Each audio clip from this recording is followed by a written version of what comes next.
Vocês conhecem esse cidadão, claro. Foi o primeiro presidente eleito democraticamente pelo voto direto no Brasil desde 1960.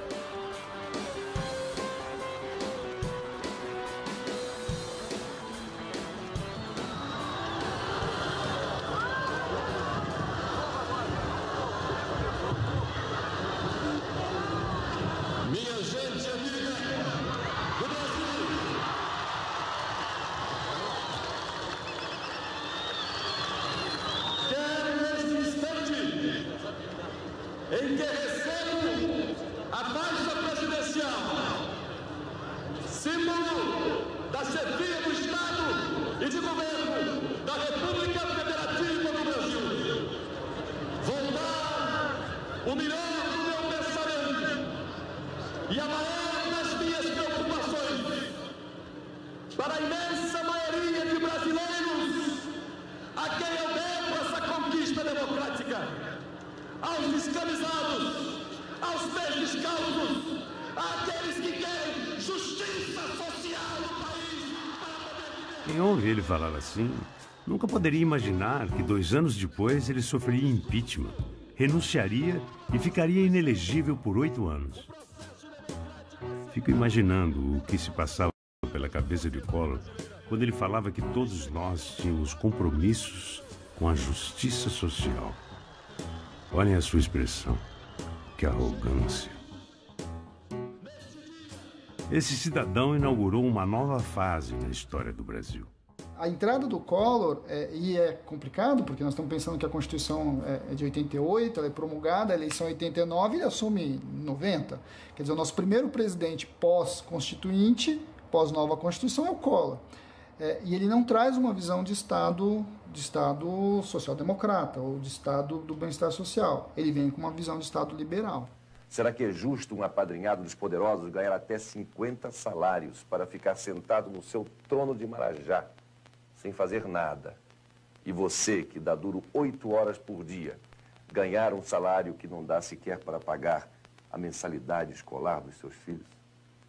Foi para acabar com esta pouca vergonha, minha gente, que eu lutei tanto em Alagoas e iniciei uma cruzada que chegou ao Brasil inteiro, a caça aos marajás. Há, de fato, muitos privilégios na sociedade brasileira, inclusive no setor público. O discurso do Collor de Mello alvejava, falando dos marajás.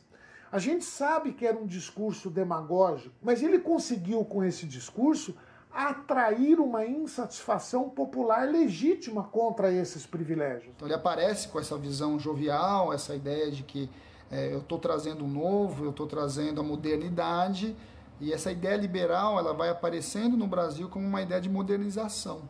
Então modernização do Estado, modernização da sociedade, modernização de o que você tinha vivido. Nos Estados Unidos, os jornais falam do presidente Fernando Collor como o líder que vai abrir a economia do país ao capitalismo moderno. Para os jornais americanos, um dos presidentes mais jovens do mundo vai começar o governo com medidas muito duras. Os jornais americanos dão destaque à juventude do presidente e da equipe econômica que chegou ao poder hoje em Brasília. O The New York Times diz que ele é um mestre em aparecer em fotografias, projetando uma imagem jovem e ativa. O jornal compara o presidente a um dínamo. O jornal aplaude o programa do presidente e diz que enquanto ele permanecer no caminho das reformas, merece forte apoio dos americanos. Esse foi o Collor. Um super-homem que tiraria nosso país da Idade Média. Bom, mas vamos relembrar algumas coisas que já falamos nos episódios anteriores. Como todos os governos, desde Getúlio Vargas, os militares eram desenvolvimentistas, isto é, construíram um Estado forte que conduzia o desenvolvimento da economia e do mercado. Brasil grande, é o que eles diziam. Mas a Constituição de 88, por sua vez, tinha propostas social-democráticas, também conhecidas como política de bem-estar social. Todos teriam direito e o acesso à saúde pública, educação de qualidade, etc, etc. E o nosso jovem... o neoliberalismo. O Brasil estará aberto ao mundo. Queremos integração crescente e competitiva. Os pilares que definem o neoliberalismo são 3 pilares, né? A primeira ideia é de que a abertura comercial é uma necessidade, né? Uma necessidade para poder integrar os mercados, para poder inserir as empresas no mundo globalizado. Digamos que vocês tenham uma fábrica de automóveis. Vocês compram suas peças em diferentes partes do Brasil. Os rolamentos em Santo André, os amortecedores em São Caetano, os cilindros do motor em Diadema, por exemplo. Agora vamos imaginar que de uma hora para outra, os chineses vão oferecer o mesmo rolamento pela metade do preço. Os russos, os amortecedores, também pela metade do preço. E os americanos, o motor, também pela metade do preço. Me digam uma coisa, honestamente, de quem vocês comprariam? Se vocês responderam dos chineses, russos e americanos, então parabéns. Você entendeu perfeitamente o espírito da globalização. O segundo grande pilar do neoliberalismo é a ideia de que os mercados eles têm que ser desregulamentados, né? O mercado financeiro, o mercado de trabalho, eles têm que ser desregulamentados no sentido de que é preciso eliminar as regras, né? Reduzir as regras, né? Se possível eliminar, mas se não é o caso de eliminar, pelo menos reduzir as regras para que haja uma livre movimentação financeira, uma livre circulação de capitais. A terceira grande ideia que sustenta o neoliberalismo é a privatização das empresas. E com isso, quer dizer, qual que é a questão por trás da privatização das empresas? Existe um suposto, o suposto de que o Estado é ineficiente, de que o mercado é mais eficiente do que o Estado e que o mercado resolve todos os problemas. E com isso, a saída, né, a solução seria transferir os serviços prestados pelo Estado ao mercado.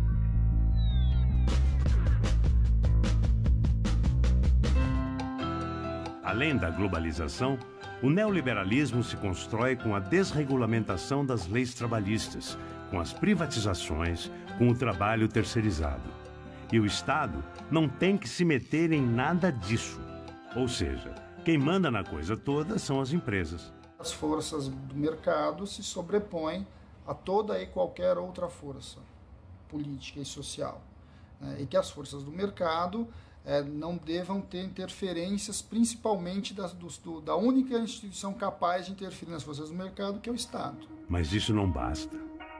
O neoliberalismo precisa que os trabalhadores acreditem nele e colaborem com as empresas. Afinal, eles não querem apenas nossos corpos. Eles querem nossas mentes e nossos corações. A individualidade emerge como algo fundamental. Então, não é mais o interesse, não é a classe como sujeito histórico, não é o grupo, não é a família. No liberalismo, o sujeito é o indivíduo. O sujeito da história é o indivíduo. E na relação de competição entre os indivíduos, você vai criando uma sociedade. E todas as relações sociais que derivam disso. Essa é uma visão ideológica muito forte. Como é que o neoliberalismo vai convencer todo mundo de que tem razão? E de que o Estado tem que ficar de fora? Ele vai colocar na briga o seu maior aliado, a propaganda. Já foi importante uma forte presença do Estado na economia. Só que o Estado engordou muito em áreas não prioritárias para você, cidadão. Ficou pesado. Com a desestatização, o Estado vai investir pesado em saúde, educação, habitação, saneamento e segurança. Um Estado pesado incomoda muita gente. Incomoda mesmo. Governo do Brasil. A prioridade é o cidadão. E como é que tudo isso aconteceu na prática? Bom, vamos ver o que fazia o nosso playboy favorito. O Fernando Collor, ele reduziu as tarifas aduaneiras para cerca de metade. O mercado brasileiro foi aberto ao capital internacional. O Brasil foi, para usar uma palavra a gosto dos desenvolvimentistas, foi invadido por bugigangas. Com a abertura comercial, passa a haver um processo de desindustrialização, né, de fechamento de muitas empresas, de muitos setores. O setor têxtil é um setor que é bastante afetado, o setor automobilístico é bastante afetado. Você tem um problema enorme de competitividade. Então, é possível o Brasil competir em patamares iguais com o mundo?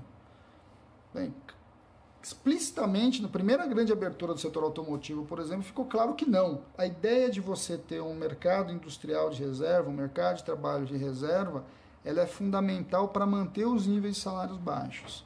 Então, a ideia de que você vai ter um nível de desemprego alto não é uma ideia que está fora do modelo neoliberal. Ele está dentro do modelo. Se vocês ainda não entenderam, eu vou colocar as coisas de outro jeito.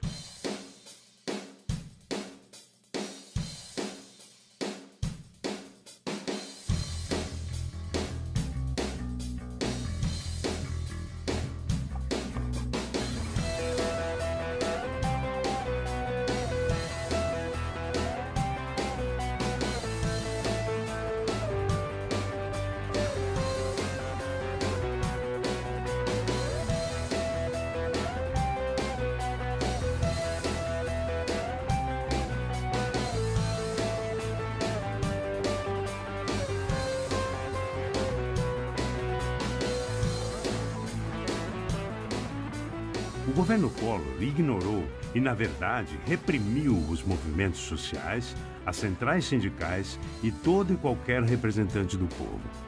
Se relacionava apenas com os grandes empresários e empreendedores. Você se lembra do Vicentinho? Foi o pior período para todo mundo na história do nosso Brasil, né? Em nome de um discurso, ele fez os descamisados, mandou embora milhares de trabalhadores públicos, coisa que não podia fazer. A arrogância também do Collor de Mello era uma coisa fora do comum.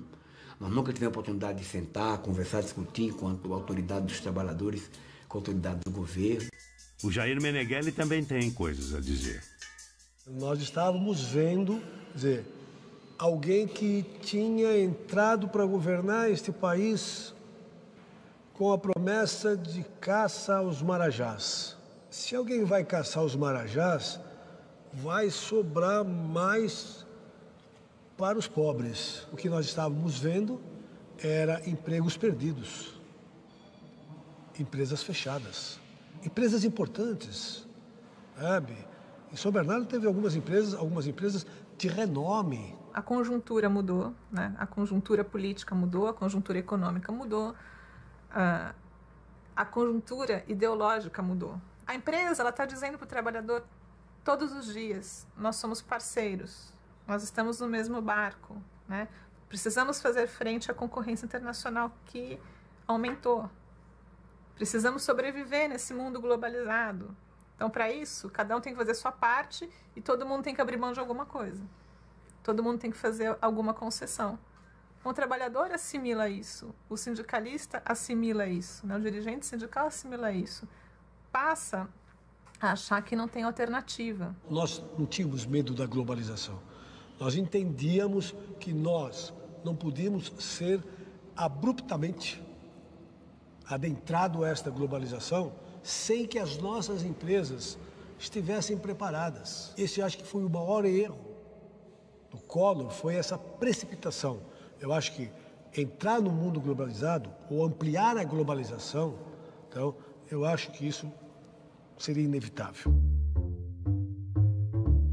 E agora vocês podem me perguntar, o que o movimento sindical fez diante disso? Na verdade, acho que a melhor pergunta seria, o que o movimento sindical conseguiu fazer diante disso?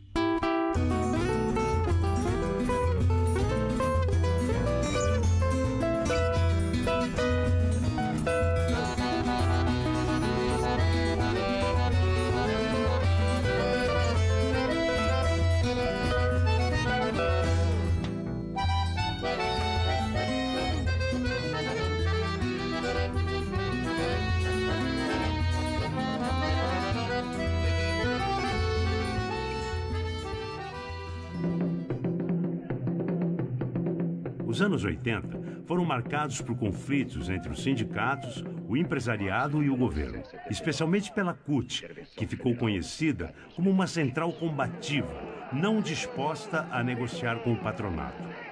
Nos anos 90, a coisa mudou um pouco de figura. Em 1989, 2.000 greves. Cai para cerca de 1.700 em 90, cai para 1.000 em 91 e cai para 500 greves no ano de 1992. Então, caracteriza claramente um refluxo da luta grevista. Em primeiro lugar, os anos 90 começaram marcados pelo desemprego. Logo de cara, foi uma pancada no movimento sindical.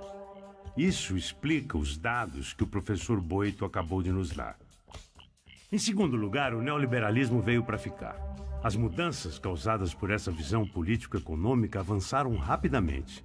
E o que na época pareceu mais irônico, o neoliberalismo gerou um desemprego brutal, mas ainda assim botou a responsabilidade no colo dos trabalhadores. E diante disso, o movimento sindical ajustou os ponteiros. E começamos a perceber que não bastava só dizer não, só ser contra. Um sindicato que só faz o combate, ele peca por não saber negociar. E um sindicato que só negocia, ele pega por não fazer o combate. Então tem que conciliar a capacidade de negociação com o combate. Nós não podíamos apenas ficar na luta por salário, na luta economicista imediata, que nós tínhamos também que apresentar propostas. Apresentar proposta para a sociedade, proposta para o Brasil. E aí nós apresentamos uma proposta que significou uma revolução para nós aqui, a chamada Câmara Setorial. Essa proposta incluía na redução dos impostos estaduais e federais, com a consequente redução dos preços do veículo para a sociedade. A Câmara Setorial deu aumento, deu escala móvel de salário e gerou 15 mil novos empregos. A produção de veículos naquele tempo era 950 mil por ano. Com o acordo a gente passou para 2 milhões de veículos ao ano, gerando emprego. Eles ganharam, é verdade, é deles. O sistema é deles, mas nós também nos salvamos.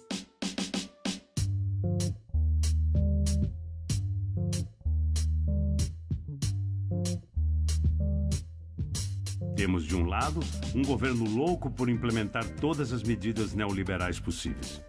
Os trabalhadores ficaram naquela insegurança de que não havia leis que os preservassem. E o Estado começou a ser privatizado. Do outro lado, a classe trabalhadora esmagada, empobrecida e completamente refém do neoliberalismo. E o que acontece quando tudo vai de mal a pior? O mundo racha. No sindicalismo surgiu uma outra central que se posicionou à direita da CUT, a Força Sindical.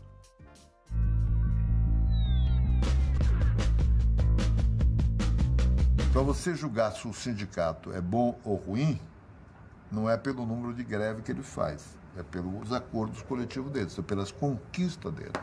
Para isso nós tínhamos que usar greve e tínhamos que usar negociação, mas nem sempre greve. A força sindical ela surge dizendo não, a gente negocia, porque a gente entende que o patrão é um parceiro, né? Nós estamos um pouco todos no mesmo barco, atravessando um contexto difícil e é preciso pensar em saídas em que todos possam ganhar, né? As empresas e os trabalhadores. Era uma forma de se contrapor ao sindicalismo partidarizado, o sindicalismo político, não é? Que nós identificávamos na CUT, outro sindicalismo de confronto. Se foi certo ou errado, a história é que vai dizer. Eu apoiei o Collor e ganhei prestígio político para a fundação da Força Sindical. As privatizações foram talvez a marca mais forte das políticas neoliberais e a Força Sindical era favorável a elas. Sim, eu era a favor, principalmente da privatização do Atos. Eu acho que nem tudo podia ser privatizado, né? Você não pode privatizar tudo. E eu acho que politicamente foram corretas essas privatizações. A gente não pode esquecer também que o governo Collor não tem um sucesso econômico, né? O seu modelo econômico, ele não consegue parar de pé, porque a inflação cai por um período muito limitado e ela volta a subir, as contas públicas começam a ter diversas dificuldades, do jeito que está, o Brasil não cresce, então você tem toda uma convergência ali que tá levando ao grande conflito, que vai levar ao impeachment do Collor, não vamos ter muita dúvida disso, né? O impeachment do Collor é uma questão política, uma questão jurídica ou uma questão de moral. É, acima de tudo, uma grande discussão política e econômica, né? O modelo que ele propunha começa a fazer água. Bom, não vou dizer quem achou que o Collor já não era a pessoa certa para governar no Brasil. E quem seria a pessoa certa? Ainda não sabiam, mas logo saberiam. E essa parte da história todos se lembram bem. Voto sim, voto sim, voto sim, voto sim, voto sim. O meu voto é sim. O meu voto é sim. Sim, o meu voto é sim. Meu voto pela dignidade, por aquilo que Minas Gerais representa, é sim. 336 votos. Passou o impeachment pela Câmara dos Deputados neste momento.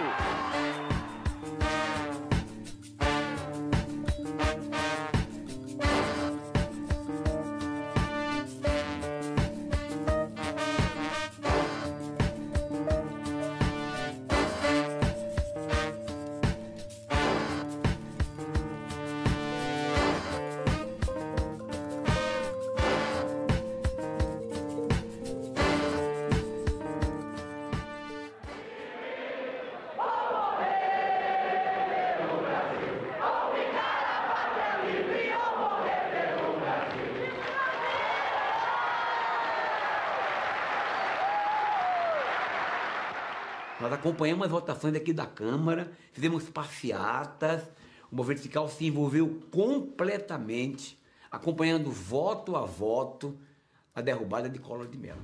Aí não tem dúvida, foi uma participação decisiva. Ah, que revolução! O povo sendo ouvido, com a cara pintada, lado a lado com empresários e com os meios de comunicação.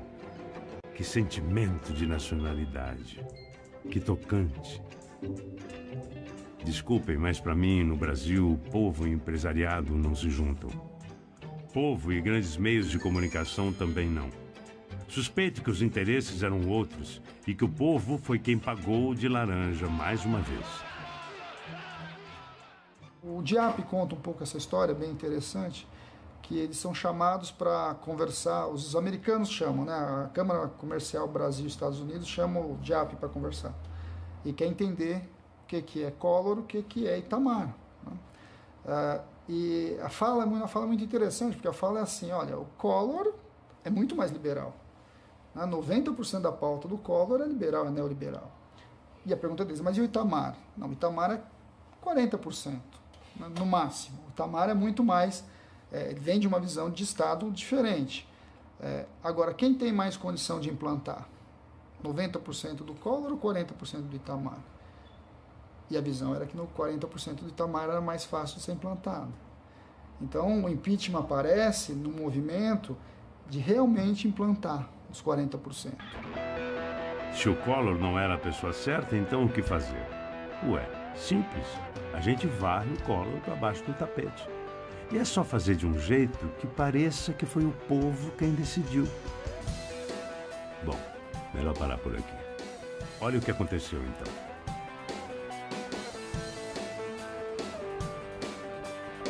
O resto da história vai ficar para o próximo episódio.